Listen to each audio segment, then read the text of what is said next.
Hello and welcome to MK's Medical Review series. My name is Dr. Moses Kazevu. Today we're going to look at pediatric dehydration. I'm sure at one point or another you have dealt with a child that has had diarrhea or has had vomiting or some sort of dehydration. Remember that all children at one point in their life are going to have dehydration. And when a child actually loses this body water through either vomiting or diarrhea, their hydration status has to be classified. And remember, we can classify this in three main groups. You have no dehydration where the child loses less than 5% of their body weight. You have some dehydration where the child loses about 5 to 10% of their body weight. You have severe dehydration where they lose more than 10% of their body weight. It is very important that you classify the child in one of these categories because it is important for the sake of management. So some common signs that you may see on examination of the infant or the child that may point towards dehydration. I usually like to use a head to toe assessment approach. This will help you pick up the signs and it will help you remember what you should look for. So in order for you to classify the child, you need at least about 2 or more of these that are going to be reflected in red. So if we start off from the CNS, if you get a child that's restless, irritable, has lethargy, or is unconscious, if you get the sunken anterior fontanelle, that's of course in patients that are below the age of 18 months, because remember that the anterior fontanelle closes by 18 months. You have sunken eyes. Please make sure that you inquire that this child's eyes are not usually like that when the child is not dehydrated from the mother or from the caregiver that's present. When they cry, there are no tears. Of course, there's also going to be dry mucous membranes. There's no wet diaper for more than 3 hours. Then there's a rapid thready pulse, a low blood pressure, so they may sometimes even be in shock. A capillary refill time that's greater than 2 seconds, reduced skin turgor or skin pinch, and either they could have a high temperature or a low temperature.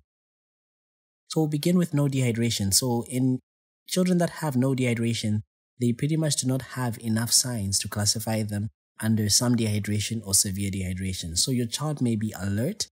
Their eyes and anterior fontanelle are going to be normal. They are not going to appear sunken or they won't be sunken.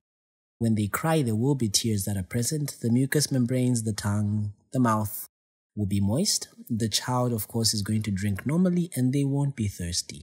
The extremities are well perfused and there's a normal capillary refill time that's less than 2 seconds. Then the skin pinch goes back quickly, so less than a second. So they have normal skin turgor. Their pulse, their blood pressure, their respiratory rate, even their urine output is normal. And of course, children that have no dehydration must receive these extra fluids at home, so they do not warrant any admission unless they have underlying problems. So when it comes to the management principles of patients that come in with no dehydration or just dehydration in general, we have 3 important aspects. So you want to rehydrate this individual using either your WHO Plan A, Plan B, or Plan C, depending on the level of dehydration. Plan A is going to be for no dehydration. Plan B is going to be for some dehydration. Plan C is going to be for severe dehydration. You also want to give zinc supplementations for babies that have diarrhea. Okay, if they just have vomiting, then zinc won't be so useful. Then you also want to counsel this mother if they are breastfeeding to continue breastfeeding to increase the frequency and the duration. You want to educate the mother on the prevention of diarrhea and also the signs and features that this child is getting worse. Like, for example, if they still have persistent diarrhea beyond 5 days or even beyond 3 days, if it's increasing in amount and volume, if blood is present, if fever doesn't abate and it keeps rising. So for the WHO Plan A, you do not need to admit this child, like I told you, unless there are other comorbidities that are present. So you want to counsel the mother on extra fluids, on zinc supplements, on continued breastfeeding. If the child is breastfeeding, they should actually breastfeed more frequently and for longer periods of time. And of course, when to return. So when to come back to the hospital in cases where the diarrhea is actually beyond 3 days, or there's an increased volume or frequency of stool, repetitive vomiting, or even increased feeding or refusal to feed, or even if they have a fever or blood in their stool, they must come back. Otherwise, you discharge them and you review them probably in about 5 days or a week's time. So how do we rehydrate patients with no dehydration? We usually give oral rehydration salts or ORS, and the child should actually drink as much as possible. So if they are less than 2 years, the rule of thumb is roughly about 50 to 100 mils per kg per loose stool.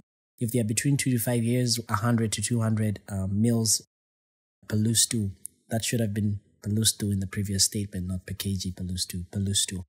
And then if a child is older, then they should be encouraged to take as much as possible. And the advice that you should actually give the mother is that they should give this ORS in very small sips. Because if they give it and the child takes it very quickly, the child could actually vomit, and then the work done is equals to 0.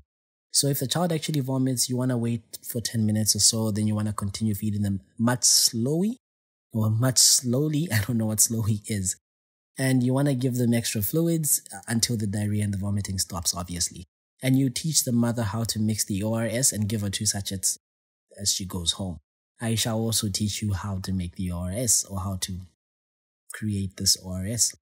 And one important thing is that if the child is exclusively breastfeeding, the additional fluids that you have to give are either ORS, or you could just give clean water. And then if the child is not exclusively breastfeeding, then you want to give 1. This is supposed to be give, not 5. You want to give 1 or more of the following. So you want to give ORS, you want to give a food-based fluid such as soup, rice water, yogurt. You want to also give clear water. You want to avoid juices. Generally, you want to avoid carbonated drinks because you're not really sure about the concentration of the ions and the electrolytes that this child needs. So please avoid carbonated drinks. Please avoid juices. So here's an image of how ORS looks like. This is, of course, a flavored one with orange flavor. And these are the contents. So let's just go through the contents because this is very important for the sake of your exam. So you have sodium chloride about 2.6 grams. You have potassium chloride about 1.5 grams. You have sodium citrate about 2.9 grams. You have glucose 13.5 grams. And of course, water 1 liter for you to make this.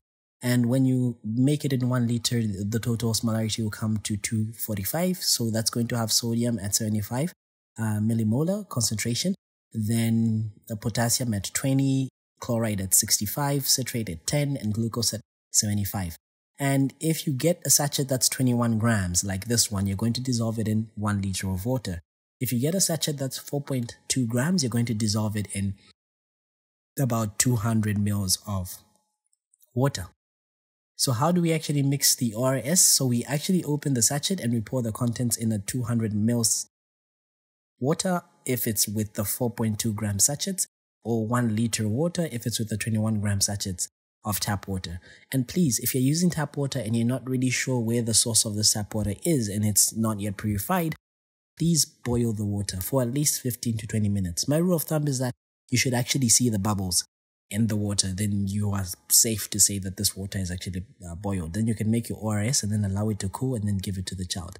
So you want to pour this sachet into the right amount of water. Then you want to stir it until the powder is gone, or the mixture is clear, or just slightly cloudy. Please do not keep the solution for more than an hour at room temperature. And if you want to refrigerate it, do not keep it for more than 24 hours. Meaning after each 24 hours, you're supposed to make a fresh solution and discard anything that has been left over from the past 24 hours.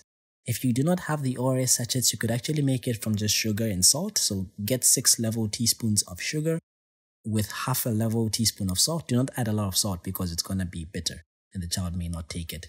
Then add 1 liter of water. So that's about 5 cups of 200 mils. And that's your ORS that you could make at home if you do not have the sachets. So you could teach the mother how to do this in case she doesn't have the sachets at home. Then we also want to give children that have diarrhea zinc sulphate. For those that are below 6 months, we want to give them 10 milligrams once a day for about 10 to 14 days. That's half a tablet. Then for those that are greater than 6 months, you want to give them 20 milligrams once a day for about 10 to 14 days. And for the infants, you could actually dissolve this tablet in about small amounts of clean water. Even you could dissolve it in expressed breast milk. You could dissolve it in the ORS in a small cup. For the older children, they could actually chew the tablet or drink it, or even dissolve it in small amounts of water. And this zinc, we only give it when the child has diarrhea. And a sidebar just on the management still of no dehydration. If the child is old enough to walk and has been playing in the sand or is exposed to worm infestation, please deworm the children that are older with mebendazole. And if they haven't been dewormed for the past 6 months, please deworm them. Antibiotics are only indicated if there is actually bloody diarrhea, and if there are no other problems in this child, you want to review them after 5 days. Then you ask me, how does zinc and diarrhea come into play? So there are several mechanisms in which zinc actually helps with the diarrhea. So one of the mechanisms is that zinc helps with reepithelialization. So this is actually growth of the epithelia, reepithelialization. So zinc actually restores this mucosal barrier, and as the mucosal barrier's integrity has been restored and the enterocyte brush border and the enzymes are now functioning, then it makes it a bit easier for the zinc, for the diarrhea to abate. And then, of course, this is going to also promote the production of antibodies that are going to be circulating and circulating lymphocytes against intestinal pathogens. And also, zinc has a direct effect on an ion channel that is present in the enterocyte. So it blocks this potassium channel, which has a CMP, which is CMP mediated and affects a CMP mediated pathway, which results in secretion of chloride. Remember the CMP cascade, especially in cholera, where you have CMP being stimulated by the cholera toxin, and then you have this chloride channel secreting chloride into the lumen, retaining the sodium, and then increasing the osmolarity inside the lumen, thereby pulling the water inside the lumen. So this is going to cause diarrhea. So the zinc blocks this. So you have these three mechanisms: reepithelialization, production of these circulating antibodies, as well as a blockage of this potassium channel that stimulates CMP-mediated chloride secretion. So therefore, zinc is actually going to reduce the duration, the morbidity, the mortality of diarrhea for both the current episode as well as the next episode for the next 3 months.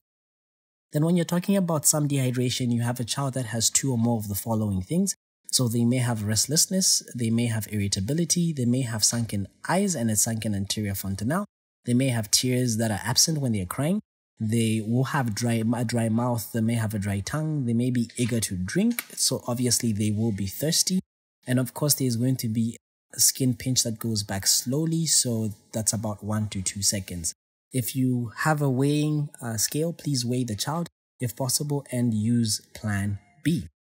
Then the management principles for this include rehydration therapy. So you want to use your Plan B. You want to give your zinc supplementation, just like we managed with patients who had no dehydration. It's the same thing here. And then counseling of continued breastfeeding and prevention is absolutely the same, just like with children that have no dehydration. Then when you rehydrate these patients using your Plan B, you want to give 75 mils per kg in 4 hours of ORS, if of course the fluids can be tolerated, and you want to reassess after 4 hours.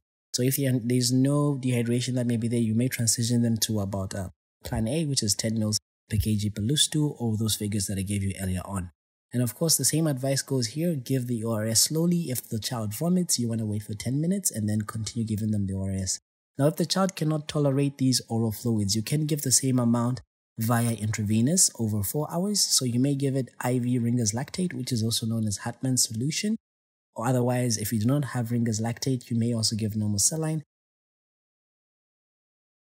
0.9 sodium chloride. You do not want to give 5% dextrose on its own because it's not really helpful in cases of dehydration. And if you do not have a scale, there are actually some estimates that you could use to how much ORS you could give in 4 hours. So for children that are up to 4 months or those that have a weight that's less than 6 kg, give about 200 to 400. For those that are between 4 months up to a year and they're weighing about 6 to less than 10 kg, give 400 to 700. For those that are a year and up to 2 years, give about 700 to 900. These are going to be falling in this bracket of weight.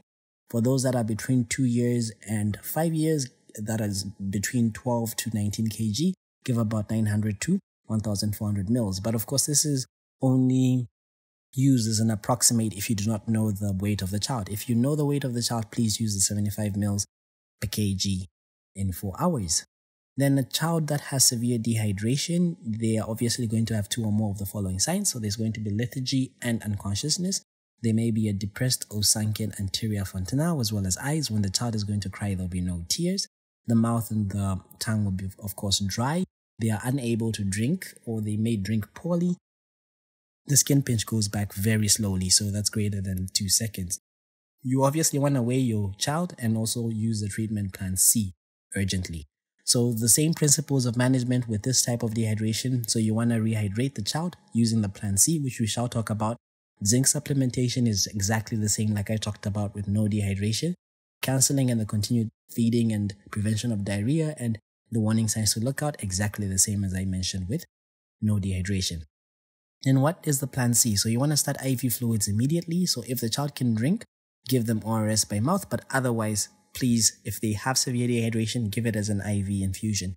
So you want to give 100 mils per kg of Ringer's lactate, or you could give a half-strength Adaros solution if it's available, but if none of these are available, normal saline would just do.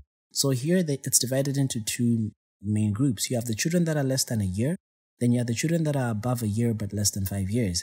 So in children that are less than a year, because these are infants and you want to slow the rate of giving them the fluid so that they can give them time for their body to adapt and handle these fluids, you usually take a much longer time to infuse these fluids. So we usually give them over 6 hours.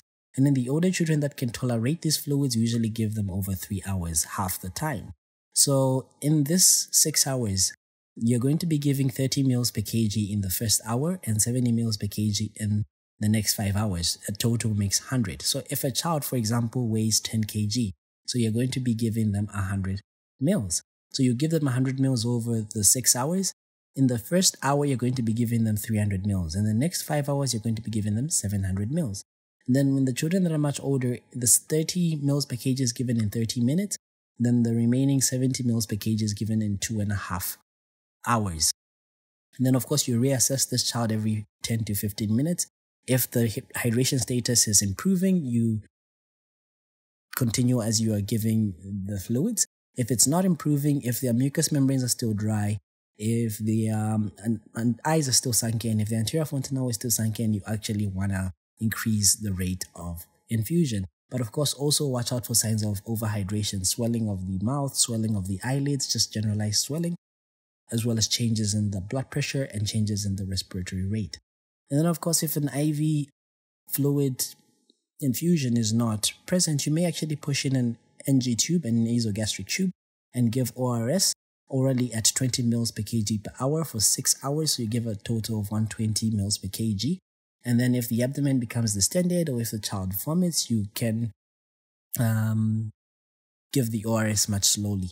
Then you also want to give some extra ORS, especially in children that have this very severe type of dehydration. So about 5 mils per kg per hour as soon as the child can drink. So usually that's about 3 to 4 hours in infants and about 1 to 2 hours in children. And of course, reassess the infant again after 6 hours. And for the children, you reassess after 3 hours, but you will be checking every single 10 to 15 minutes and then reclassify their hydration status depending on where they are. So you may transition them from plan C to actually plan A, or plan C to plan B to plan A, however it may be. If there is, of course, any indication for antibiotics, if there is blood in the stool, please give antibiotics. If they haven't been dewormed and they're at risk of getting a worm infestation, then please deworm them. Then there are some indications for patients that need further medical evaluation. For example, patients that are younger than 3 months, patients that have a weight that's less than 8 kg, please investigate them further. Then for patients with a history of premature birth, chronic medical conditions, concurrent illnesses, if there's a fever that's greater than 38 degrees in infants younger than the age of 3 months, as well as greater than 39 in children aged between 3 months and 36 months, you want to investigate them further. If there's blood in the stool, if there's high output diarrhea, if there's persistent emesis, if there are any changes in the mental state or any signs of dehydration reported by the caregiver, as well as children that have inadequate response to treatment, you want to evaluate them further. Here is the summary of everything that I've been talking about. The 3 types of dehydration over here: no dehydration, some dehydration, and severe dehydration, and the different parameters that you need to look out for. And please take time to look at this high yield table. It's going to help you remember in your exam. And once you master this, then you save a child's life that may come in dehydrated. Thank you for listening to this review lecture on dehydration. I really hope it helped in getting you to know how we rehydrate pediatric patients. My name is Dr. Moses Kazevu. Until next time, bye-bye.